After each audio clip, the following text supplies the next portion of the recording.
welcome to talk 2 of our Governance Salon series. And I'm very happy, we should all be very happy to have Steve Haptonstahl from UC Davis here.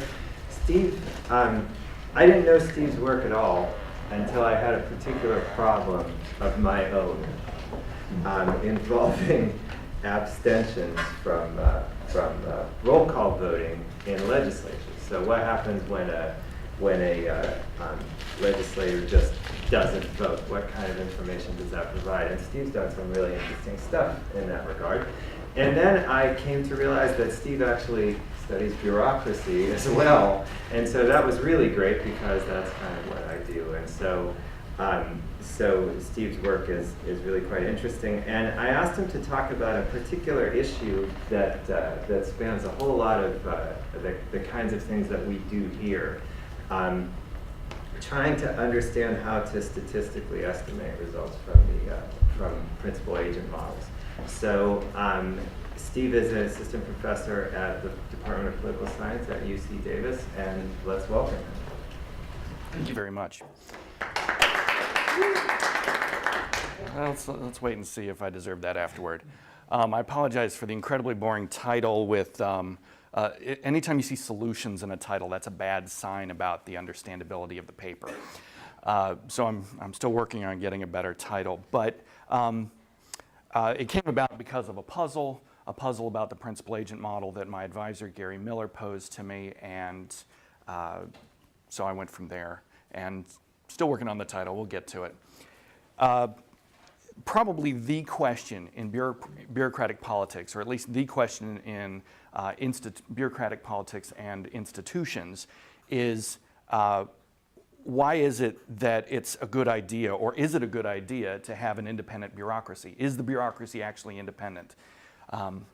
Is it undemocratic to have a bureaucracy? And there's a whole host of different explanations that have been bandied about for this. Let's see, now there's what I refer to as the schoolhouse rock explanation. This is the trope that I trot out when I teach my undergraduate bureaucracy class. This, when I say schoolhouse rock, what I mean is something that basically ignores incentives. Okay, the simple-minded view that we're first presented with when we take our high school or whatever government class. Just this is how it's supposed to work, folks.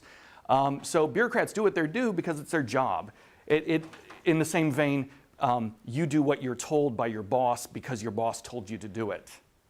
That's obviously a bit oversimplifying why you do what you're told, and it even assumes that you do what you're told. Another way that actually bureaucrats have been selected is gentlemen, landed people, and I do mean gentlemen, because at the time, of course, I'm thinking of a time about 100 years before women had the vote in the United States. The way bureaucrats were selected was you had the landed gentry, and sometimes they would perform public service by working with the elected officials. You could think of it as definitely either gold or silver souls, but definitely not the iron or bronze types that Plato referred to. The spoils system, at least there we're getting somewhat more democratic. As new elected officials come in, they bring new bureaucrats in. What do we lose? We lose any semblance of expertise, continuity. There's a host of problems with that, of course. Professionalism is something that tries to explain why we have, among bureaucrats, countervailing incentives, this tug of war between, well, I get paid by my boss, but I also have some professional norms to which I adhere, or professional standards. This is something that I think is very important in explaining why bureaucrats do what they do. But it's not getting to all of it. Some people even espouse this bureaucratic mentality, that people are attracted to working in bureaucracies because they're of a certain type. Actually, the empirical evidence doesn't support that, but it's a common trope. You might say that bureaucrats are unchecked pro-government activists. Okay. But there's this other trope, this other theory that's brought up that's used very vaguely. This idea that imperfect control is possible. And so most of the time when you see the word principal agent, it's used in a very imprecise way.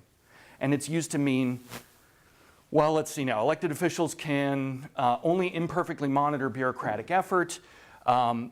but they do have some sense about the success or failure of the task at hand.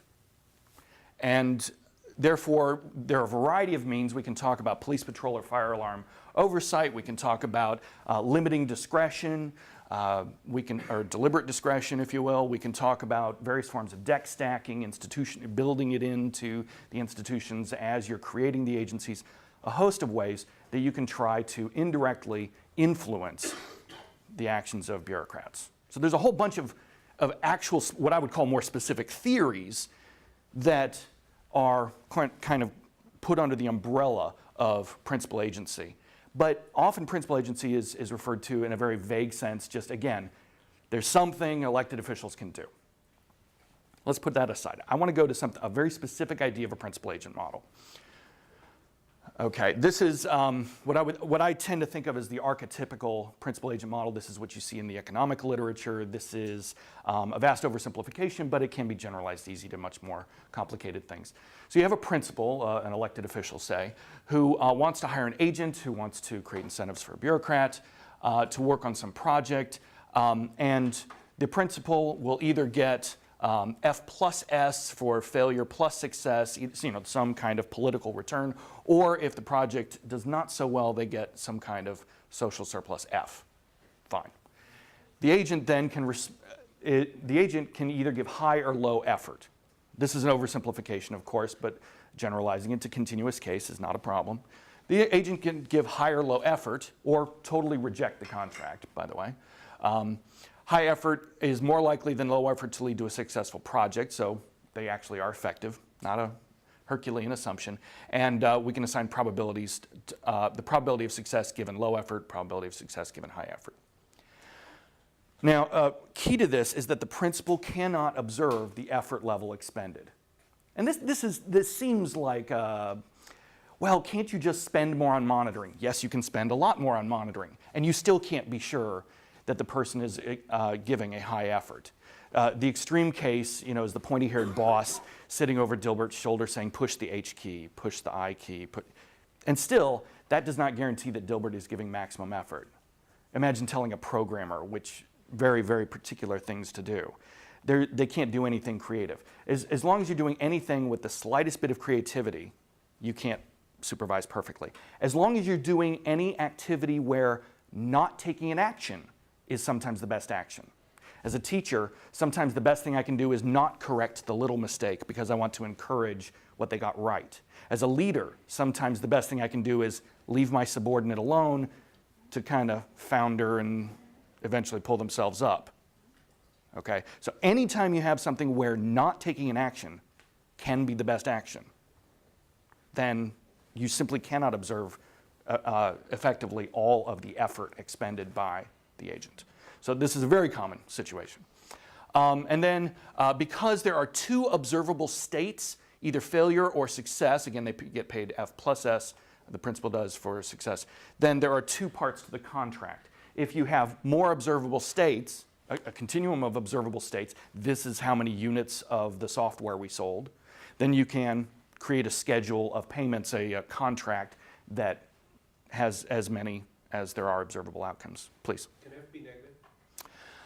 F can be negative. If F is negative, then it actually does not qualitatively change the problem. What it does, keep in mind that, and I'll get to this in a second, but essentially the principal faces a choice of trying to induce high effort, trying to induce low effort, or not wanting to hire the agent. And with a negative F, what that's going to do is increase the probability that the principal is simply not going to want to either induce high effort or may simply not want to hire anybody at all. But it's just going to slide everything down. That's not actually a problem. All right, so the reason I do this is because I want to lay out there are 6 numbers that you have to identify. This becomes a real problem if you want to apply this empirically outside the laboratory. Inside the laboratory, it's not as big a problem. There's the contract, wage plus bonus.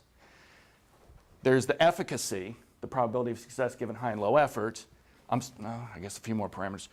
The cost of high effort and cost of low effort. And then the social surplus gained by failure and success. Okay. So again, this is the simple, straight-up principal-agent game. The principal first makes a decision about a continuous wage and a bonus to offer. Then the agent chooses to either take the contract or reject the contract. This is observable to the principal. Once the agent, if the agent decides to take the contract, then higher low effort is not observable, and so the payments to the principal have to be the same because it's not observable. The payoffs to the principal have to be the same for high and low effort because the principal can't tell the difference between high and low effort. That's a key feature of the principal agent model that makes it different than fiddling around with some of the other games. All right.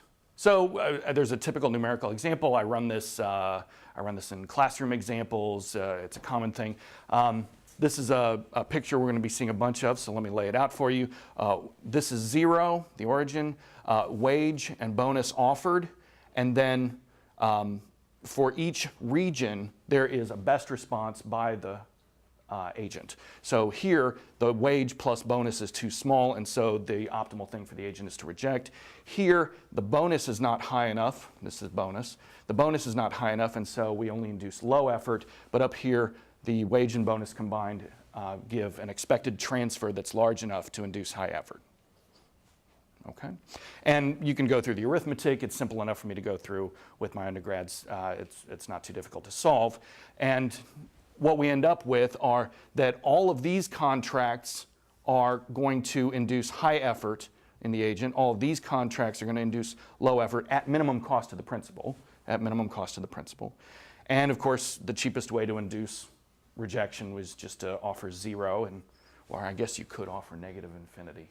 But I'm going to toss that out. We're not actually constrained to being within the box. The box here is let's see now, I limit it to what the social surplus is, what the principal gets in case of failure, and what the principal gets additionally for success. But actually, the principal could offer something out here, no problem. The principal could, in principle, offer anything in the plane. And whether you see yourself as limited to that rectangle or not is actually an interesting substantive question, and we'll get to that a little bit more later. In any case, it's fairly straightforward to come up with some kind of best behavior. Let's see now. So something on here is going to cost the principal the same and induce high effort. Something here, low effort. Anything in here will induce rejection. And then the principal can say, oh, of those 3, if the agent gives high, low, or no effort, then which one is going to give me the largest expected the largest payment? And then I'm going to choose as principal one of those 3 that gives me the largest one, and I will then offer the contract that goes with that. No, there is not a unique contract without risk aversion, but that's fine. All right, so in practice, so this is theory. In theory, we can come up with a prediction, yay. In practice, so I run this in an experimental laboratory under controlled conditions so we can observe all these little numbers. Doing it in an observational setting is a mess, but I'm working on it. And I have a whole bunch of thoughts on how to do that. However, in an experimental setting, which is how the original puzzle came up from my advisor, Gary, what we see is a whole bunch of things offered and varying responses to it. Well, I could just squint at the dots and I could say, well, that looks like it's kind of close. In this case, for example, with these particular parameters of the model, it's best for the principal to induce high effort. That's his best choice. And so we would think something along here, or maybe if there's just an epsilon of risk aversion on the part of the agent, we might say, boom, this contract right here is the one that should be offered. The agent should accept it and should give high effort. Okay, and then we observe this. What does that mean? Is that close? Did we get it? Is our theory consistent or inconsistent with it? Strictly speaking, it's inconsistent because what we should have gotten is we should have gotten things on this segment right here, period. Strictly speaking, what we got was inconsistent with the theory. Then the question comes up, well, are we very far off? And then we need a notion of distance, and so we need to think about that a little bit harder, and that's what I'm doing here. Okay, the experimental results are simply not consistent with Nash equilibrium as a behavioral prediction. Even when it's in the principal's interest to induce high effort, they often offer bonuses that are too small. Again, anything below here is not going to be able to rationally induce high effort. But a lot of times the principals do offer things that are down here, even though they should be offering a bonus high enough to induce high effort. Now, of course, to make up for that, the principal tends to inflate wages when deflating bonuses. So they move, they move to the right, inflating wages, and they move down, deflating the bonus. Apparently to keep the expected transfers up. When I ask questions of the subjects after the experiment, I've asked the question, the optimal offer in this example was this contract, okay? You offered this, which had a higher wage and a lower bonus. Why did you do that? And answers I get sometimes were along the lines of, well, I wanted to make sure I gave them enough money. I didn't want them to think that I was being cheap, something along those lines. It's difficult to tease out exactly what's going on. And even, of course, if they self-report it, that doesn't mean that's actually why they're doing it. And then, of course, the agent responses, they often choose to give high effort even when the bonus is not high enough for them rationally to respond by giving high effort. So it turns out that the principal is not acting crazy. If the principal wants high effort, they're giving a contract that keeps the expected transfer about the same as if they chose one of the correct ones, and yet they're taking on some of the risk, seems to be the net effect, when it isn't rational for them to do so. Or because the agent should give low effort, but they often give high effort anyway. So there's a bunch of weirdness going on, and the simple question was, why are they not playing Nash? What's wrong with the Nash equilibrium? Please. I'm just wondering, so these are typical experimental results, I guess. How about outside of the laboratory? Do you see this? Just because I'm concerned about people being observed and thinking that they need to look good to the experiment. So when these things are done in, the closest we can get totally, so we can do it outside of a laboratory, but do what's essentially a lab experiment in the field, at which point you have the same observability as doing it in a laboratory. By laboratory, I mean, a room that looks kind of like this, but with cubicles. I mean, so it's not exactly test tubes and lab coats, but still, it's called a laboratory, and so they probably have the impression that they're being observed, and that could be a factor. If you do it in the field, well, you're still running the same experiment. They still could perceive that they're being observed as well, because they basically are. No different results there. And it's difficult without these kind of lab controls to get all of the parameters to observe all of that stuff. So it's not entirely clear. However, other experiments that have been done in a not laboratory setting, in a more naturalized setting, the results tend to be consistent. So I've studied a lot about the ultimatum game, which is another one of these continuous choice models. And the results in and out of the laboratory in totally empirical settings are consistent with the laboratory results. So I don't have any reason to suspect the laboratory results are odd because they're in the lab. But since I don't have the controls of the lab, I can't be sure. Is there a way to look at, or has anybody tried looking at sort of naturally occurring contract data to, I mean, I know you've got issues with The short answer is no, and the long answer is because they haven't been able to figure out how to do it, and I have a whole bunch of thoughts on how to do it, but I haven't finished implementing my first stab at that. So the problem is it's hard to do it. For example, I mean, just to jump right on that, how do you talk about bonuses when you're talking about bureaucrats? Yeah, the post office has bonuses that they pay to some of their frontline supervisors, but other than something like that, and that's an imperfect example for a host of reasons, it's also a singular example. Generally, in a bureaucratic institute or anywhere you have information employees who are typically salaried, how do you talk about bonuses? My response to that is the bureaucrats take on risk because they take on responsibility for a project, and you can talk about the total number of hours worked. Again, instead of talking about a bonus, you can talk about a penalty if the project goes bad. The penalty being they have to stay late because they're salaried. So there are ways to do it. What we need are accurate measurements of time spent at work, and I think the way to do that is going to be working with looking at classified agencies where they have to log in and log out. Okay, so bottom line, they don't do Nash. My advisor wanted to know why. He did the squint test on the data and suggested, well, it looks not too bad. Okay, but realistically, substantively, what are we talking about? A possible explanation is risk aversion. So one way I described it just now is what the principal was doing was giving essentially about the same transfer, expected transfer, but taking on some of the risk. Okay? And that's a common idea, the idea that the person who starts with the money, the person who is assumed to be a repeat player who tends to be risk neutral, but the person who's going to be receiving the money tends to be a one-shot player and therefore more risk averse. Okay, so that's consistent with that, but we don't know. Another idea is distributive justice, the idea that, well, the fact that you were picked as the principal and I was picked as the agent is random. I know this is a random thing. I mean, in another universe, I could have been the boss, okay? And so there's a sense that, well, maybe what's fair is something more equal to a 50-50 split of the social surplus, something like that.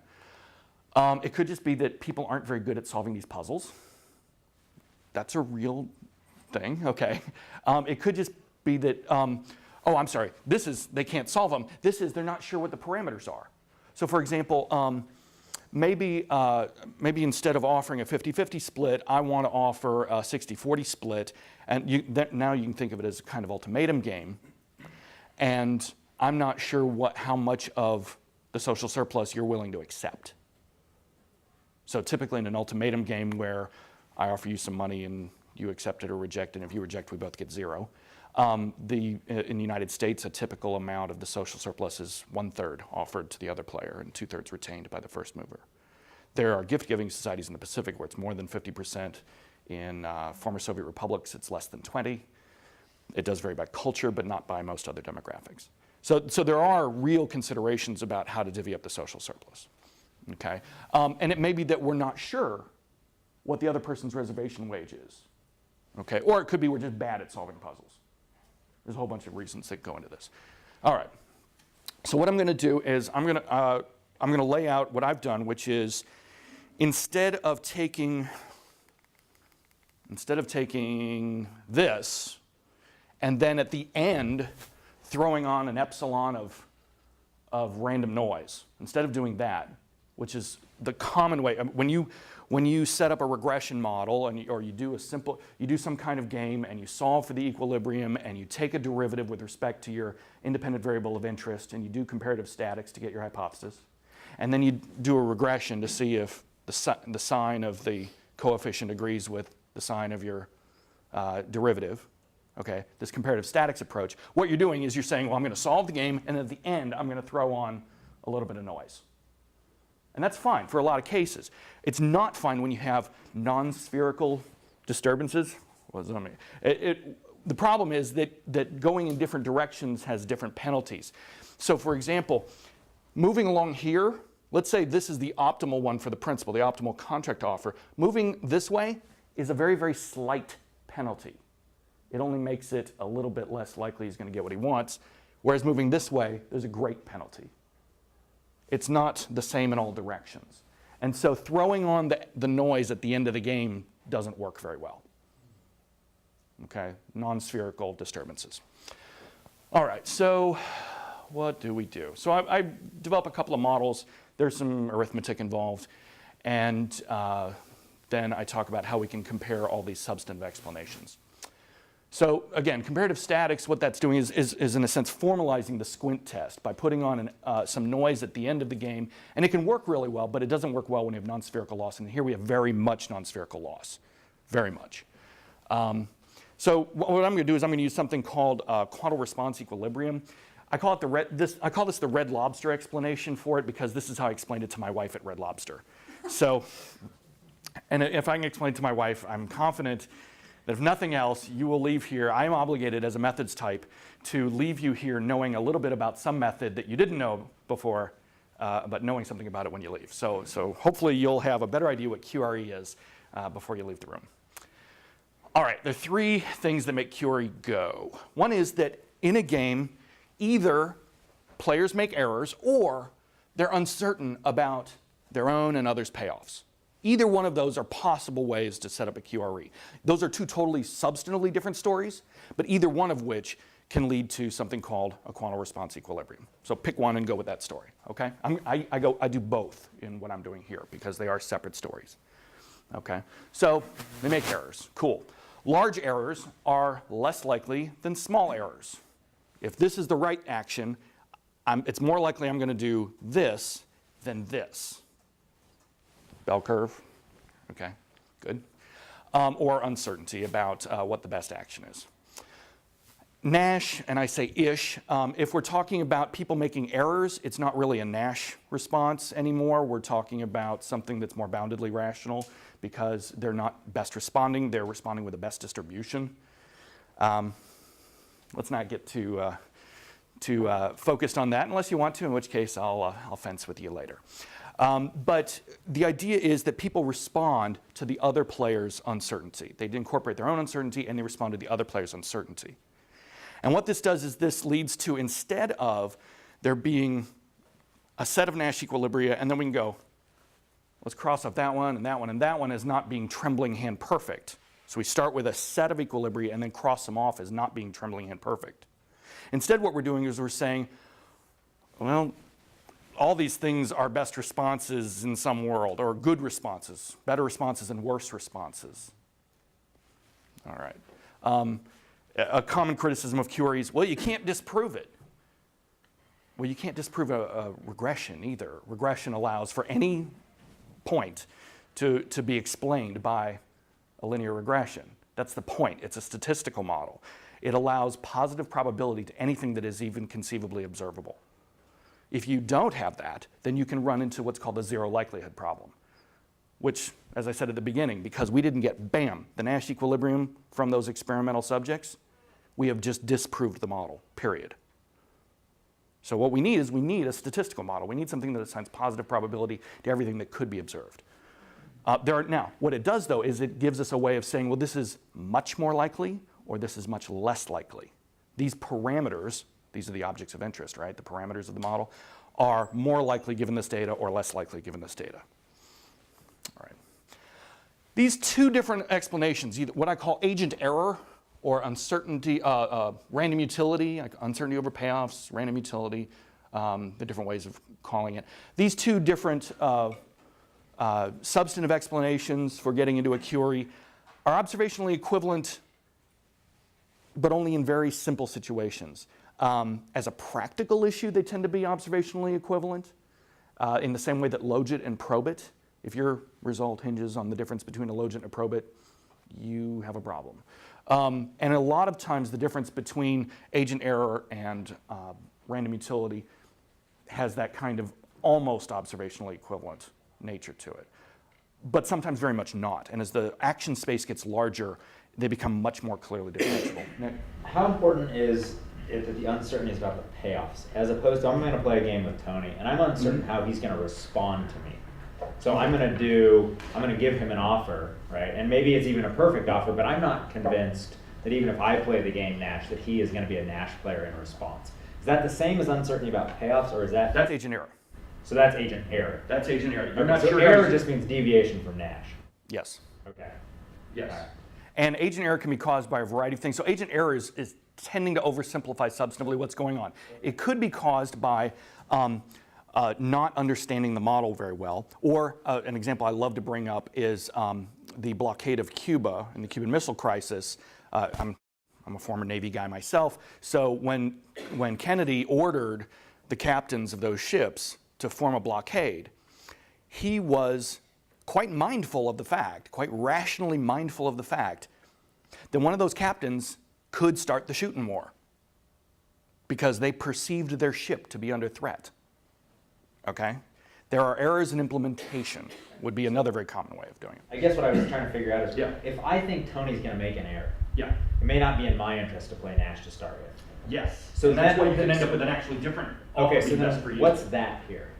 My problem is I believe Tony is an idiot. That's basically, this. right? I take into account others' errors. So what I'm doing, so what you're doing is you're taking into account I'm trying to play his tendency best to be error response. prone. Okay. Yeah, his tendency to be error prone, you're incorporating into Your your two initial. explanations of making either error prone or uncertainty.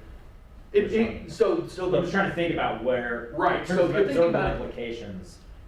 Trying to think out. I think the simpler way to think about it is to think about the agent error model, the one you're describing, where I'm not sure exactly how he's going to respond. Well, because you're not sure, then suppose, I wish do we have a board?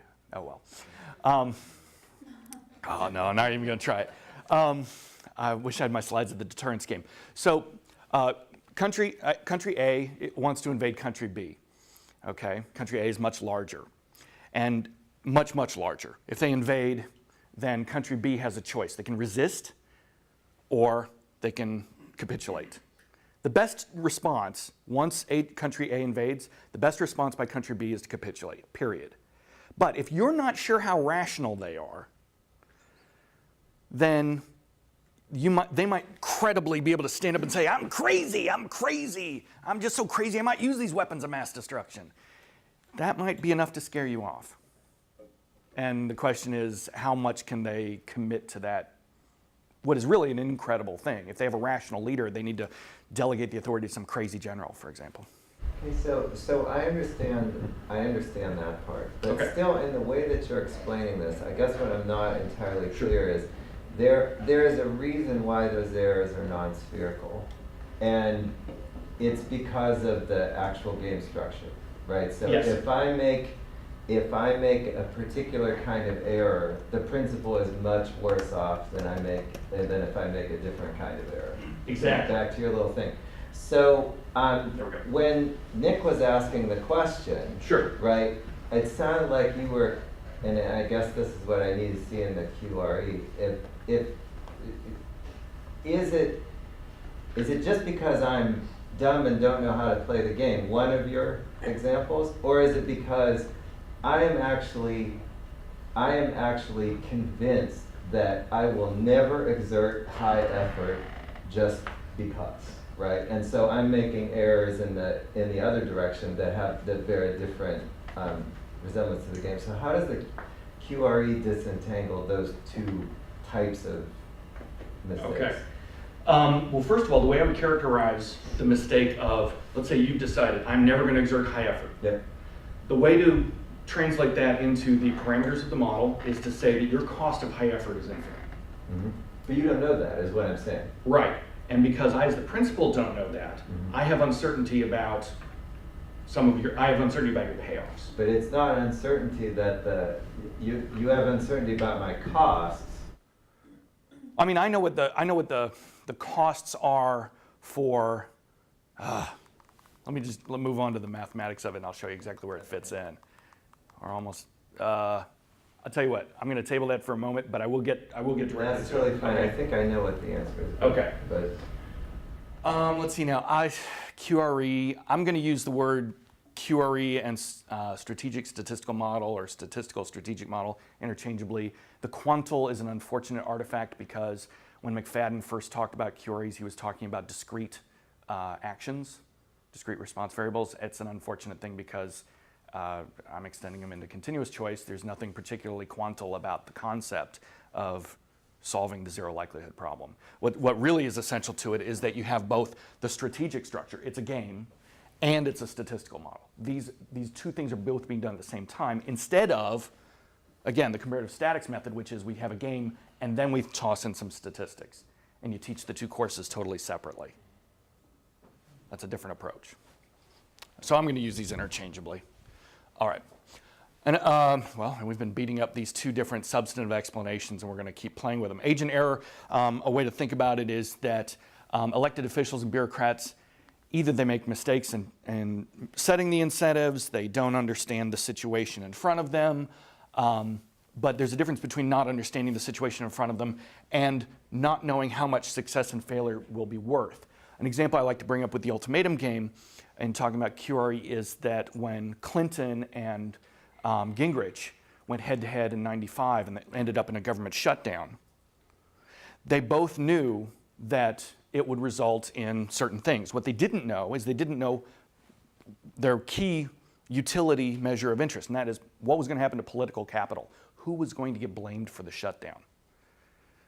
And so they had uncertainty over the payoffs in that case. And so that's more of a random utility explanation, uncertainty about the payoffs. They knew they were both quite rational actors. I mean, Gingrich and Clinton are both rather smart blokes.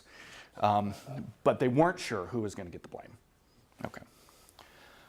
And then there's some algebra, but the point to take away from here is that I can assign a probability that high effort, probability of low effort, and a probability of taking, and therefore 1 minus that probability of rejecting the contract as a function of the parameters and this learning parameter lambda. This learning parameter lambda is a common thing in quantum response equilibria. You can think of it as corresponding to the conditional variance in a regression. How spread out the dots are around the regression line, or really technically 1 over that, 1 over the square root of that. So the learning parameter lambda, as lambda gets large, then they tend to play more Nash. As lambda goes to 0, they tend to play more uniformly over the choices. Okay, and you can kind of see that there. If you look at these briefly, you can kind of see that as lambda goes up, then what does that do? It accentuates the difference between these are payoffs for expected transfers to the agent for given low effort and high effort. As lambda goes to 0, the importance of this difference goes to 0. As lambda gets large, it accentuates the difference between these. And we end up with something looking like a logistic distribution for each of those. And then for the offers, the wage and the bonus, it's two-dimensional and it's continuous, but it's still just a logistic distribution. E to something over the integral of that to normalize it. In any case, I can write down a likelihood function. You want the details, read the paper. What do we get for hypotheses? Under subgame perfect Nash equilibrium, the learning parameter should be very large. Or correspondingly, and much easier to do a statistical test with, 1 over lambda should be not statistically significantly different from 0. Okay? Under agent error, the learning parameter should be relatively small, or equivalently, 1 over lambda should be significantly different from 0. So here, all we're doing in this agent error model so far is we're distinguishing between, are they tending to play something that's close to Nash? Is it close enough? We're calibrating our squinty eye.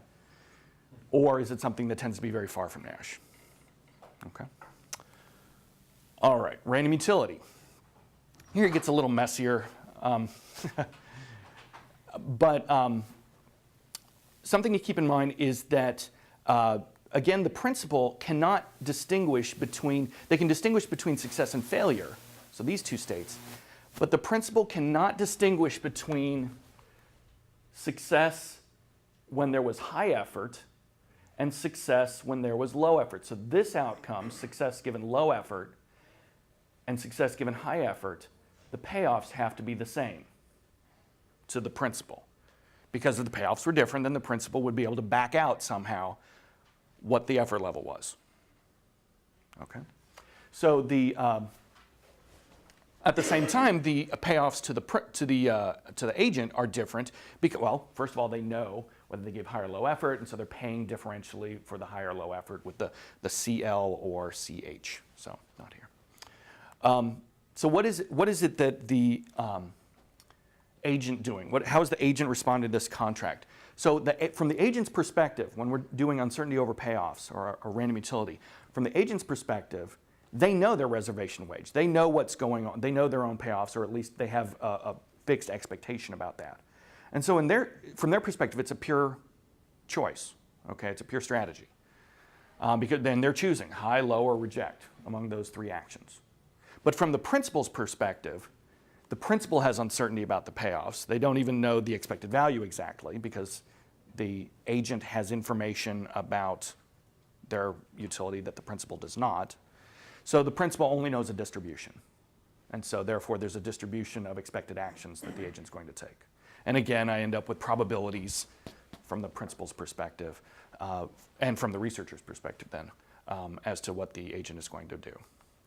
And then we do a bunch of really crazy arithmetic, and we end up, again, with a distribution for the wage and the bonus. And in the end, we can write down a likelihood function for the expected outcomes. We can either focus on just the wage and the bonus or the combined wage, bonus, and response by the agent. So we can write down a likelihood function. Yippee. All right. And what do we get? We get the same kind of hypothesis that given random utility, the learning parameter should be small. On the other hand, significant 1 over lambda different from 0.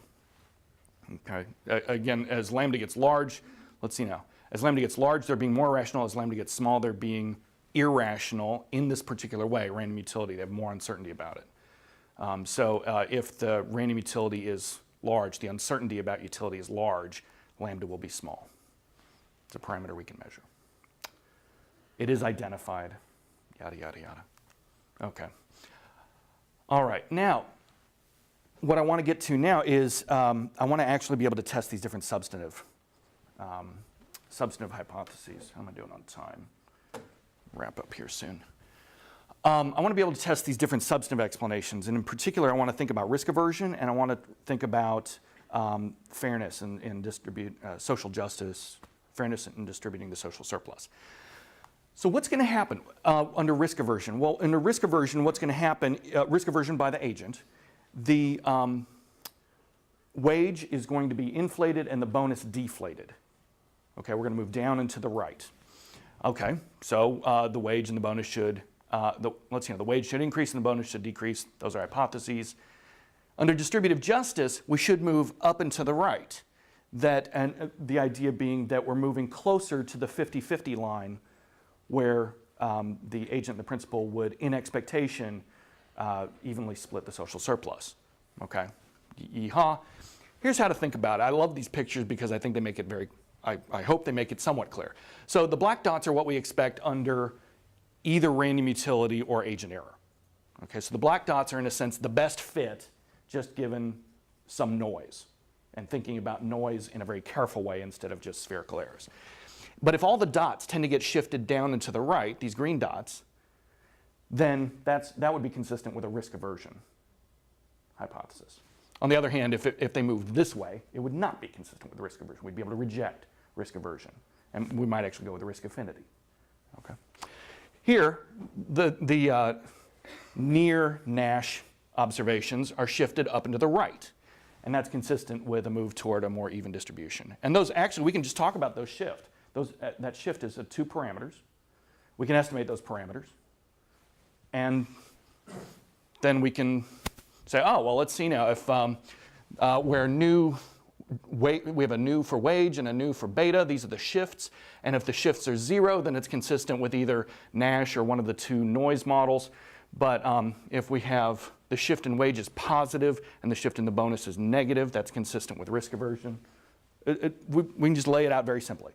Okay, that if the parameters have these signs, and this is the substantive conclusion. All right.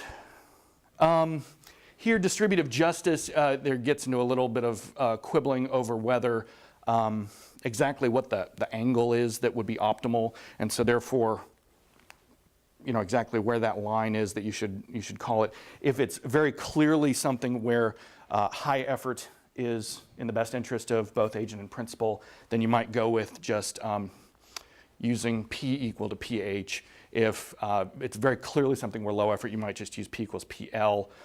You can weight them. They're different things. If it comes down to, if that ends up making a difference in the conclusion, then you'll have to think hard. But if it doesn't make a difference, then your inference is going to be relatively safe. Okay. Now, I do want to point out that there are some other theoretical constraints that hopefully could help us choose between random utility and agent error beforehand, before we actually do this. So for example, are both actors prone to making errors? Is this something we actually expect? Are there implementation errors that we can expect? If so, then an agent error kind of model is going to be a reasonable choice. Is the choice set accepted a priori, or is this something that they're going to tend to quibble about?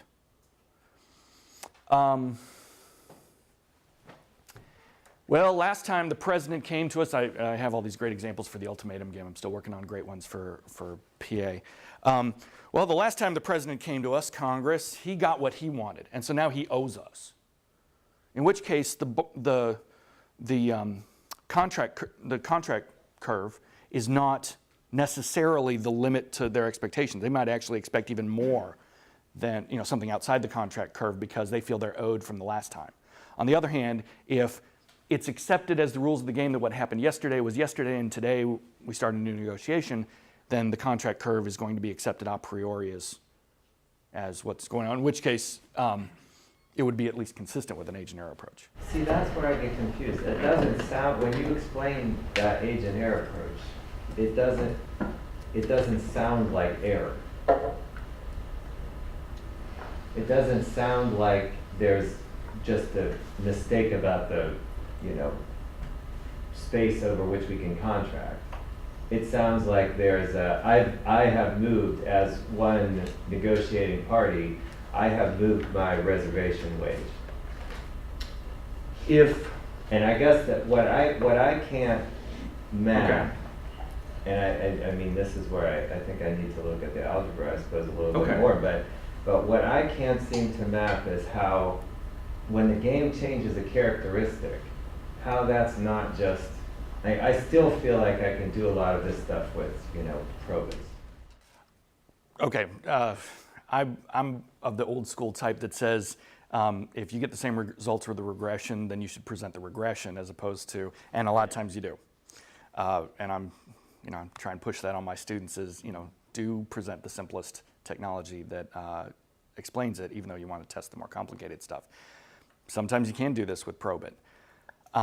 But Kurt Signorino has some really good papers that lay out. Sometimes you very much cannot do this with probit because you have non-monotone comparative statics, in which case you just cannot do it with with comparative statics directly unless you do it very, very carefully. An example of doing comparative statics carefully would be Shippen's 2004 paper, where he does it by setting up regimes. Yeah, of course. Yeah, and that's a way of doing non-monotone comparative statics by other means. Okay. The explanation you keep giving though is, but I've got my reservation wage set, but I've got and that's all random utility.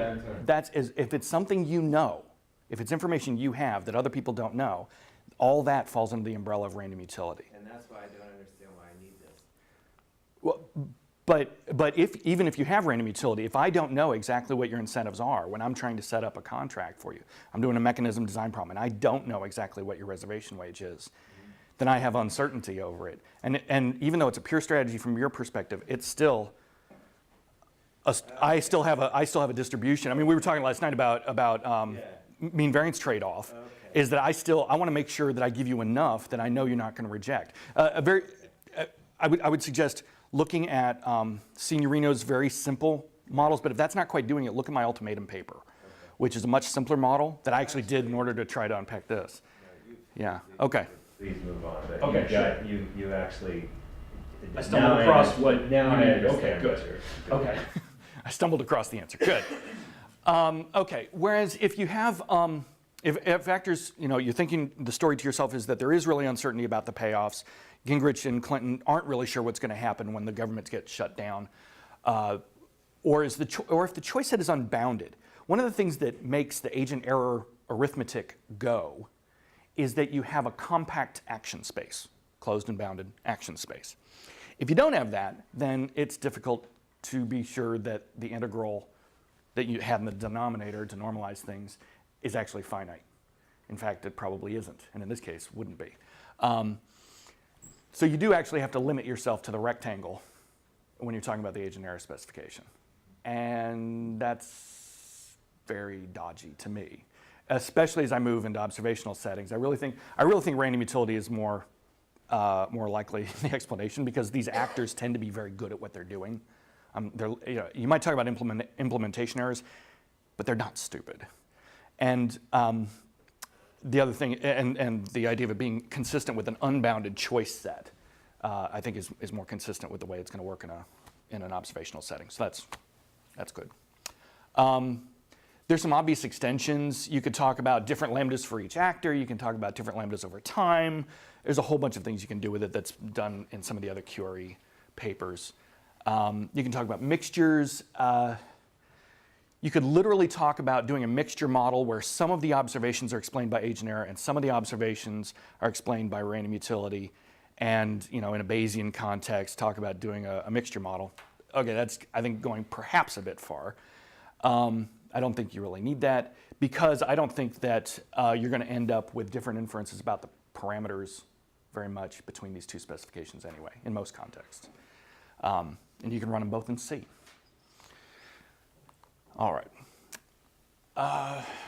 In practice, it ends up being very hard to tell the difference. So let's say you're not sure, substantively, which one's driving it. I mean, just in the lab, I get a whole bunch of WashU students, okay, when I was in grad school, got a whole bunch of WashU students in the lab, and I paid them money to play the game, and I wasn't sure whether their deviations from Nash were driven by agent error, uncertainty over payoffs. I can come up with an answer for them, cool, but it's difficult to tell them apart just looking at the data. You can't use information criteria, AIC, BIC, DIC. You can't use those because those are all driven by the likelihood. There's, I don't want to get into it here, but there's an interesting little problem with doing that. What you're essentially trying to do is tell the difference between censored and truncated data without having theory to tell you a priori what the difference was. And that actually ends up being tricky. There's a tendency to always favor one of the two if you just look at likelihoods. Always. Okay, that's a problem. You can't use Bayes factors, same reason, it's driven by the likelihood. I'm looking at using a Kolmogorov test to do it. I'm still not sure. Frankly, I need to run a bunch more simulations to make sure that I can expect to be able to distinguish correctly. And for a given setup, it may be that there's no difference in the inferences. That's what I kind of hope, because then one of the criticisms of QRE is you've made these Herculean assumptions both statistically and in your game.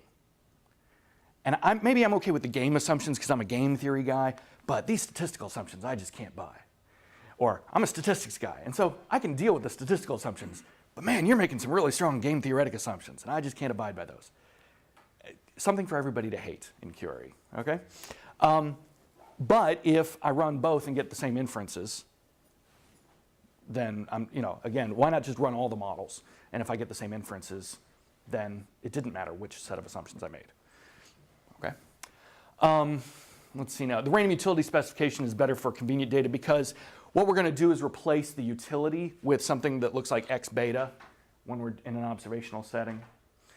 So instead of me saying, oh, well, I pay you $9, what I have is, well, I have your education level and I have your, a bunch of demographic information about you or something, and I'm going to use that to try and predict whether you have a larger or smaller cost for high effort kind of thing. So it's going to be replaced with something that looks like a regression. And like I said before, just because this is unbounded, the agent error specification chokes on that a bit. All right. So technically, I'm kind of interested in, I just glossed over a bunch of math that kept me going for months. It took a long time for me to tease that stuff out. And this was, and you know what I solved in the end? I solved a laboratory experiment riddle. Okay? I'm still doing a bunch of arithmetic that's going to help me actually apply this to the observational settings where the real payoff is going to be. But it took me months to solve a laboratory riddle. This is not practical. This is not practical as a research agenda. Kurt Signorino is doing some incredible stuff right now. You can think of it as semi-parametric QRE, splines with QRE. What he's doing is you're going to need, it's that standard parametric versus non-parametric trade-off. As soon as you go non-parametric, what do you gain?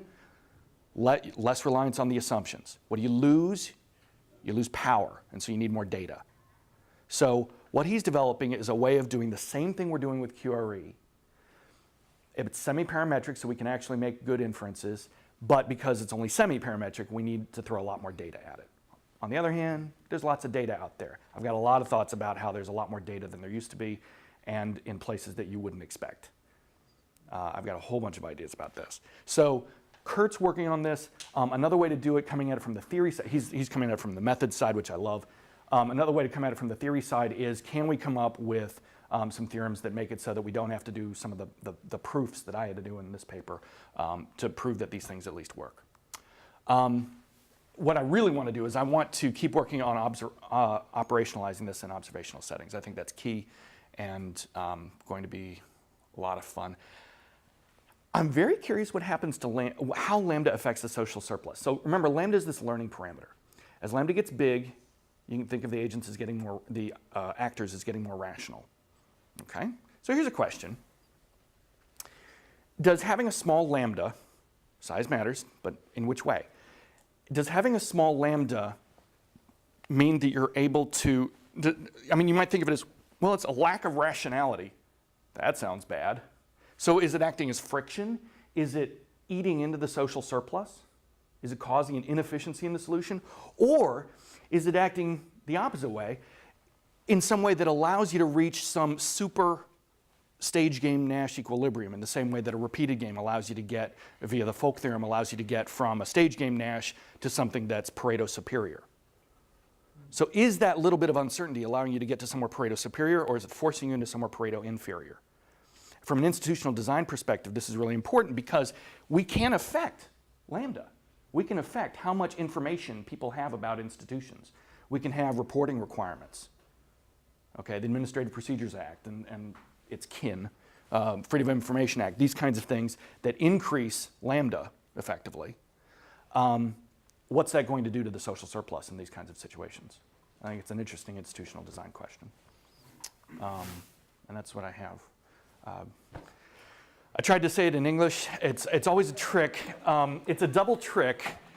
When I went on the job market, I presented the ultimatum game, QRE, and I knew I was taking a huge chance because presenting something technical to an audience when you're not sure the audience, especially, well, it's either going to fly or it's going to flop badly. And I don't know this audience very well, so I hope I was able to translate it and not speak too much below you or above you or anything. Are there any questions, other questions that haven't already been thrust at me? Please. Making this a more general model, some of the areas that you have in there, are you working with them right now assuming independence, like within the person's payoffs and then across people? And if you have some sort of correlation within people or across people, do any of your testable predictions end up changing? That maybe something that in the independent model, this has to be positive, you know, now that sort of goes out the window. Okay. Here, like Gingrich's example, for instance. Sure. I can imagine that there's maybe a negative correlation in payoffs. And Yes. things like that. And the very short answer to that insightful and question is, I haven't done any of that, but this is all stuff that I want to work toward. And in a sense, what I'm trying to do is, part of the problem I'm facing right now is that R is extremely slow in evaluating some of these things. For my dissertation, I had to, which had part of this, I had to write some of it in C by hand. I'm trying to rewrite it using RCPP so that it'll run faster but still be readable. Yada yada. You know, there's some software issues that I'm still facing right now to make this at all practical. Otherwise, it literally would have taken months on a single core, and that's just making the simplest assumptions. Yeah, and so, but as I get this running a bit faster, then I'm going to be able to start playing with all kinds of things. Again, with the different lambdas. With the ultimatum game, I've done analyses where I let lambda change over time. The idea, if it's really a learning parameter, does lambda actually increase over time? I don't have evidence of it in the short runs that I've done, but other people do have evidence of it in longer run experiments. The problem is that here I'm paying a lot of money, so it's hard to do many runs. But if I can come up with a reason for doing it, I'm sure I can scrape up the money for it. But these are all things that I want to do, is start fiddling around with these assumptions. And what I'm really hoping that I find, even skipping the lab and just doing it in Monte Carlo, is that the inferences that we get are by and large robust to these assumptions. What I want to find, what I hope I find, is that it doesn't matter. And yet we still can distinguish among these substantive explanations. That would be awesome. I don't know if I'll find it. So this is going to sound kind of like a dumb question, but as an experimentalist, what I always think of is how can I maximize control and figure things out by controlling things in the lab? Yes. So if I were going to study agent error, I would have Tony play against a computer, right? And I would just say, as a principle, can Tony even make the right choices when we know exactly what the reaction to Tony is going to be? And so I would start with, instead of how can we statistically disentangle these things, it would be just a step back, which would say, can we come up with a scenario where the only explanation for Tony's mistakes is idiocy? And then can we come up with another explanation where in the same game, can we basically pack the game up in a new way, the different treatment where the only explanation is distributive justice? Because it may be that we can rule out some of these explanations via just straight, crude experimentation. And it's harder in some, it's, right, because you have to come up with a scenario where I'm going to believe that the only possible thing going on is agent error, but it does allow you to probably more closely nail, we don't have to argue about like, Right. if the parameters of this, is this the right statistical test for it or not? We have to believe the experimental setup. I'm just curious kind of your thoughts about that. Why this approach instead of that other approach? Yeah. I mean, given where you are right now, I know why you're doing this, but if you were gonna, Right. start Well, from scratch again or something. Well, no, and I think it's fair. I mean, well, what I was presented with at the beginning from Gary was the puzzle, and one way to approach it would be to carve up the game into these little controlled situations that you're describing, and that definitely appeals to the experimentalist in me. Okay, where I thought about doing that, and the reason I decided not to do that was because it comes down to, it's going to take too long to get back. Let's see if I can click quickly. There we go. Okay. The problem comes down to here, the expected responses. So first of all, it's not just a matter of I need to control and make sure that you believe that the only reason for Tony to deviate is this. It's that you're playing against a computer. And so your expectations are going to be very different than if you were playing against a person. What I'm trying to do, if what I'm trying to do is I'm trying to figure out, say within the group of students at WashU, even in that artificial context, at least in that culture, is the common expectation one of agent error or uncertainty over payoffs? Which one is it? If you play against a computer, I've removed you from the cultural situation. It's one of those rare cases. I'm not a Rick Wilson experimentalist where external validity, who cares? Okay, I'm trying to maintain some external validity here because I am actually trying to find out something about even the subpopulation, but in a more controlled situation.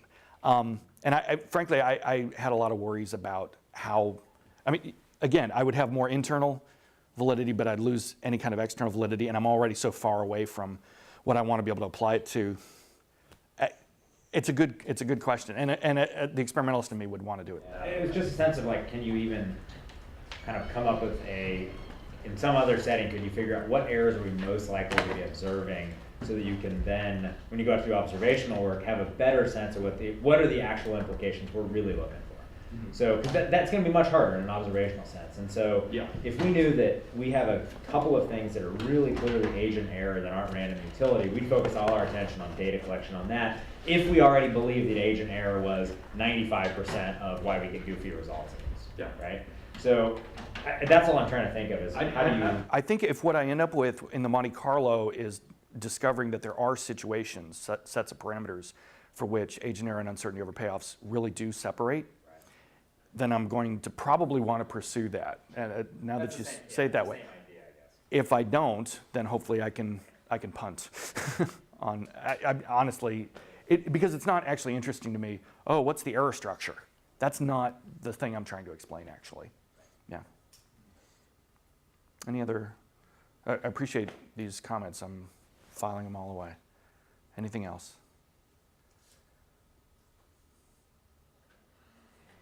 Okay, thank you.